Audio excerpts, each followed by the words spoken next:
Assalamualaikum warahmatullahi wabarakatuh. Yang terhormat kepada Ibu Aldila Septiana MPD selaku dosen pengampu dari mata kuliah Sistem Informasi Keuangan dan juga teman-teman yang kami sayangi.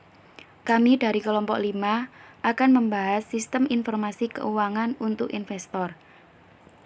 Kami dari kelompok 5 yang beranggotakan pertama yaitu Siti Aisyah dengan NIM 190 dan Ririn Dwi Anggraini dengan NIM 163 dan yang terakhir Indah Hidayatul Umma dengan NIM 076.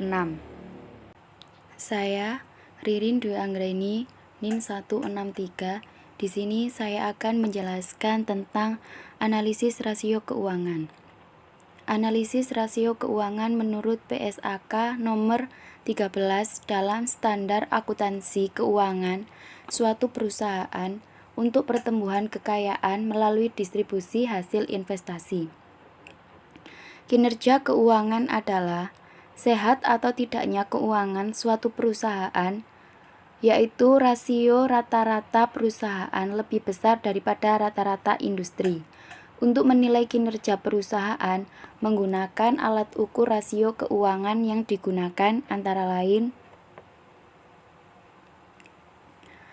pertama yaitu rasio likuiditas, kedua rasio solvabilitas, dan yang ketiga rasio profitabilitas, yang keempat rasio aktivitas. Analisis rasio keuangan digunakan dalam dua penggunaan. Yang pertama yaitu digunakan investor dan yang kedua digunakan manajemen. Investor menggunakan rasio keuangan untuk melihat apakah perusahaan itu memiliki investasi yang bagus atau tidak. Sedangkan untuk manajemen menggunakan rasio keuangan untuk menentukan seberapa baik kinerja perusahaan untuk mengevaluasi kemana perusahaan dapat memperbaiki diri. Kemudian, rasio keuangan ada tahapan pengumpulan data, jenis data yang digunakan dalam penelitian, data sekunder atau data yang sudah ada berupa laporan keuangan dari perusahaan yang dijadikan objek penelitian, terdiri atas neraca dan laporan laba rugi. Tahap berikutnya yaitu teknik analisis. Dilakukan secara kualitatif membandingkan rasio-rasio keuangan perusahaan kemudian menginterpretasikannya.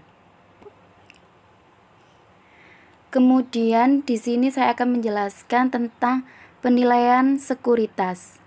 Sekuritas adalah suatu bentuk kepemilikan untuk mendapatkan bagian dari suatu kekayaan maupun prospek atas perusahaan yang menerbitkan sekuritas dan juga apapun kondisi yang bisa melaksanakan hak tersebut.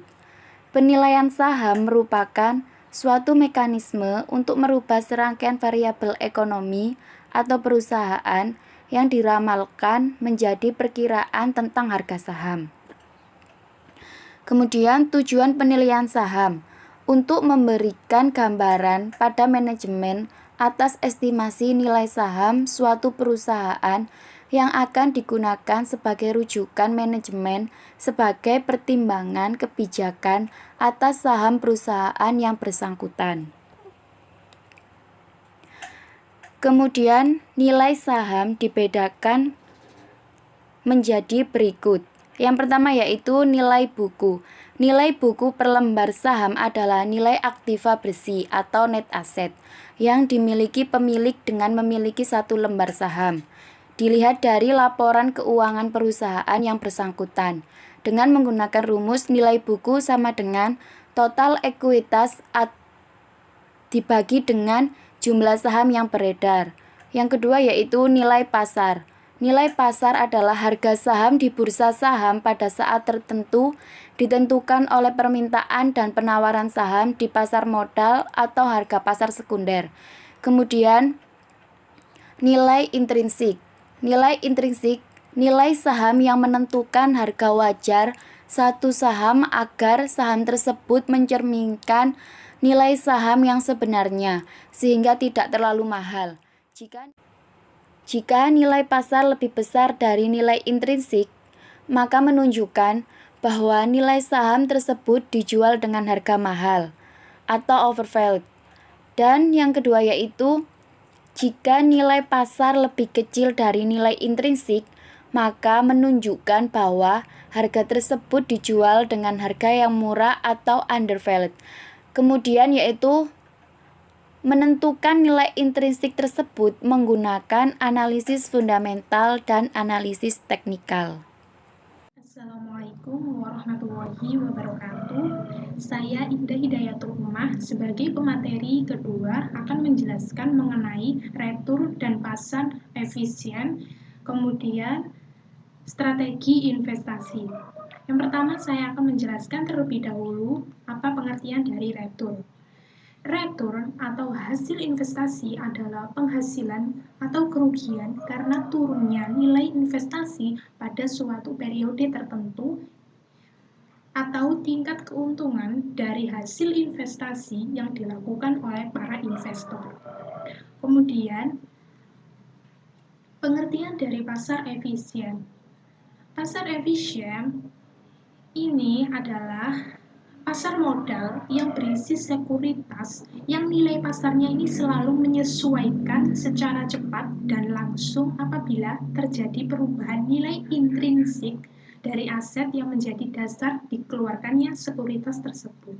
Jadi, apabila saham suatu perusahaan itu tidak berubah harga pasarnya, padahal perusahaan tersebut mengalami suatu kondisi yang mempengaruhi bisnisnya dan informasi tentang hal itu telah tersebar kepada publik, berarti pasar modal itu tidaklah efisien. Selanjutnya adalah syarat-syarat umum untuk menciptakan pasar modal yang efisien.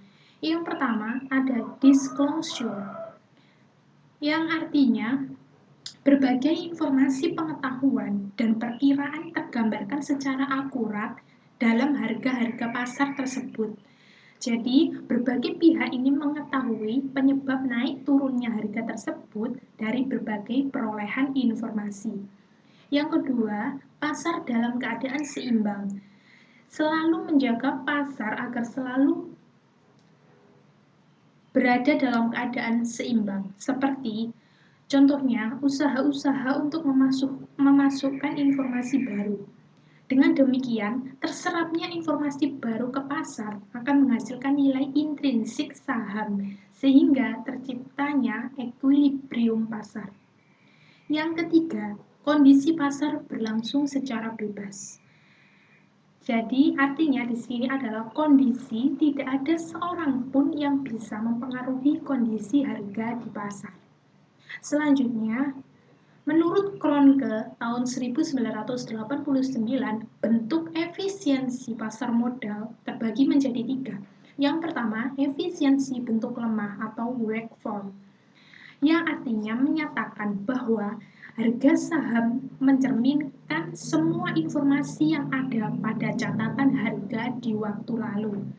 Yang kedua, efisiensi bentuk setengah kuat atau semi-strong form, yang menyatakan bahwa harga-harga bukan hanya mencerminkan harga di waktu lalu, tapi semua informasi yang dipublikasikan.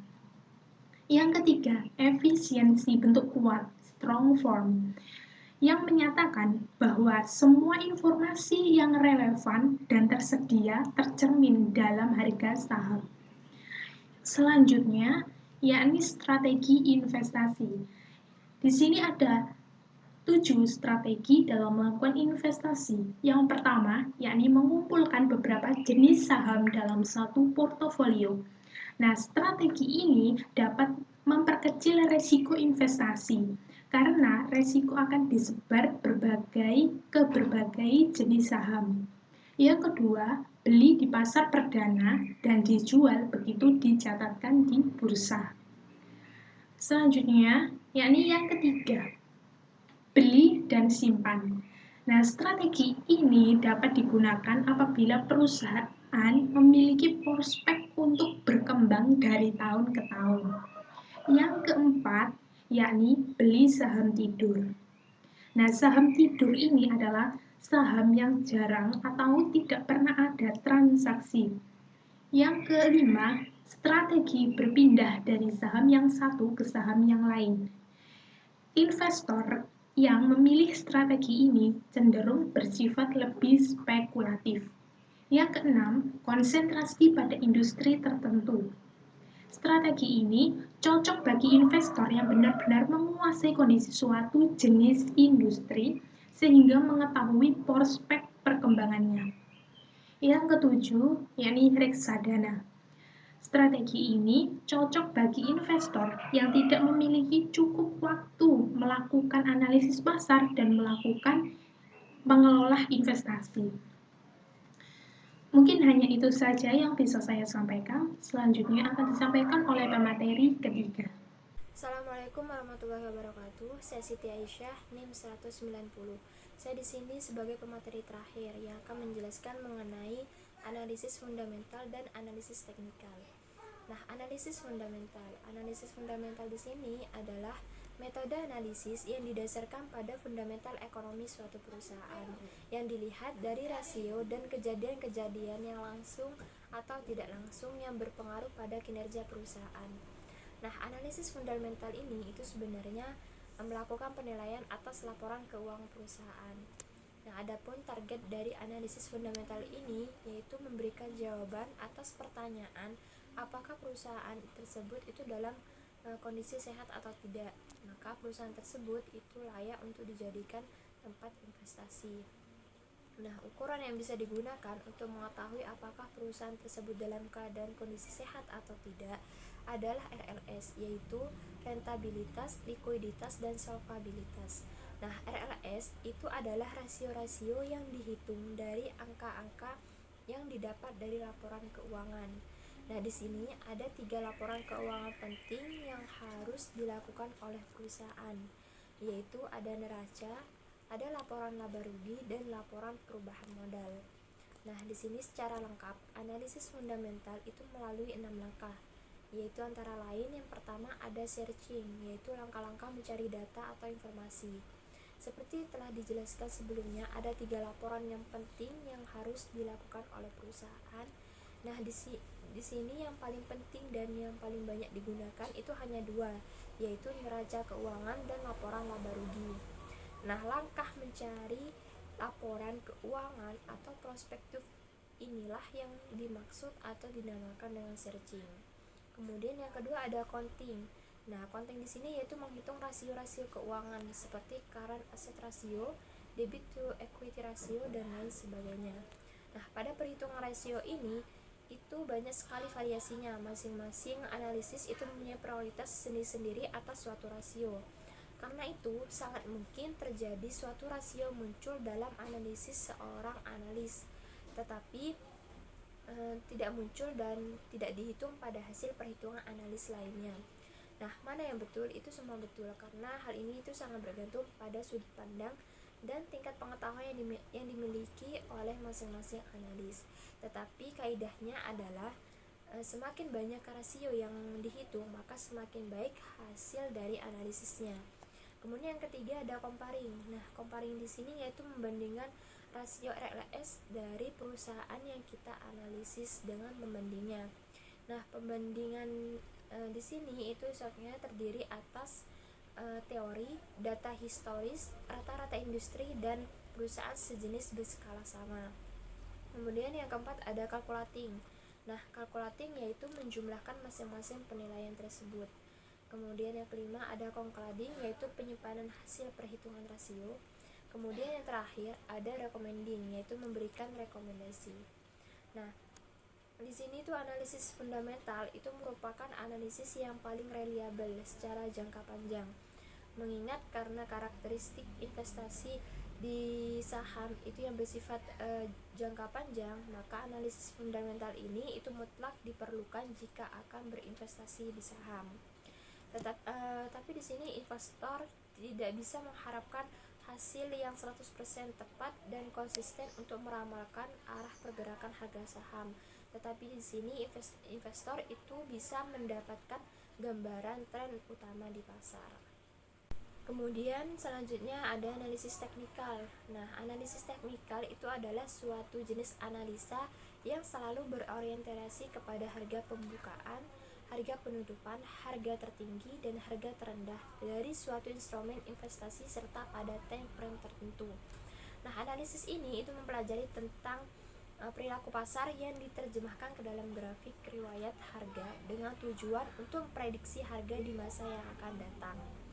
Nah, di sini ada 3 prinsip dasar yang digunakan dalam melakukan analisis teknikal, yaitu antara lain yang pertama ada market price discount everything, di mana segala kejadian-kejadian yang dapat mengakibatkan gejolak pada bursa falas secara keseluruhan atau harga mata uang suatu negara seperti faktor ekonomi, politik fundamental, dan termasuk juga kejadian-kejadian yang tidak dapat diprediksi sebelumnya seperti adanya peperangan, gempa bumi, dan lain sebagainya, itu akan tercermin pada harga pasar. Kemudian yang kedua ada price moves in trend. Nah, di mana harga valuta asing itu akan tetap bergerak dalam satu tren. Harga mulai bergerak ke satu arah, turun atau naik.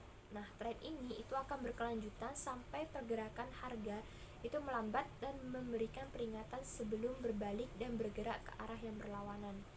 Kemudian yang terakhir itu adalah history repeats itself, di mana karena analisis teknikal ini tuh juga menggambarkan faktor psikologis para pelaku pasar, maka pergerakan historis dapat dijadikan acuan untuk memprediksi pergerakan harga di masa yang akan datang. Nah, pola historis ini itu dapat terlihat dari waktu-waktu di grafik, karena pola-pola ini itu mempunyai makna yang dapat diinterpretasikan untuk memprediksi pergerakan harga. Nah, di sini dapat diketahui bahwa Dow Theory atau teori Dow teori ini itu digunakan sebagai teori dasar yang harus diperhatikan sebelum melakukan analisa teknikal. Nah, dalam teori di sini itu terdapat 6 prinsip dasar teori. Yang pertama yaitu pasar memiliki 3 gerakan, yaitu gerakan utama, gerakan dasar utama atau kecenderungan utama itu mulai dari kurang dari setahun atau beberapa tahun. Kecenderungan tersebut itu dapat bersifat naik ataupun turun. Kemudian yang kedua ada ayunan menengah, yaitu reaksi berikutnya mungkin dimulai dari 10 hari sampai 3 bulan dan umumnya akan kembali dari 33% menjadi 66% dari harga dasar yang berubah karena ayunan harga sebelumnya atau awal dari gerakan utama. Kemudian yang terakhir ada ayunan singkat atau gerakan kecil yang bermula dari jam sampai 1 bulan atau lebih. Kemudian ketiga pergerakan tersebut secara simultan. Misalnya sebuah pergerakan harga kecil dalam harian sebagai gerakan kasar sekunder sebagai reaksi dari gerakan harga yang menurun. Kemudian prinsip selanjutnya yaitu ada tren memiliki 3 tahap. Kemudian ketiga ada pasar saham telah menyerap atau discounted semua berita. Kemudian yang keempat ada rata-rata pasar saham harus mengkonfirmasi satu sama lain. Yang kelima yaitu tren harus dikonfirmasi oleh volume. Dan prinsip yang terakhir yaitu tren diasumsikan berlaku sampai memberikan sinyal yang pasti. Nah, indikator itu adalah perhitungan matematis yang diterapkan pada harga sekuritas atau volume perdagangan. Nah, di sini itu ada beberapa indikator yang digunakan dalam analisis teknikal. Ada 4. Yang pertama yaitu ada indikator Chaikin Money Flow atau CMF. Nah, di sini dikembangkan oleh Mark Chaikin, yaitu Chaikin Money Flow mengukur jumlah volume arus uang selama periode tertentu. Nah, periode yang digunakan untuk menghitung CMF itu biasanya adalah periode 20 atau 21.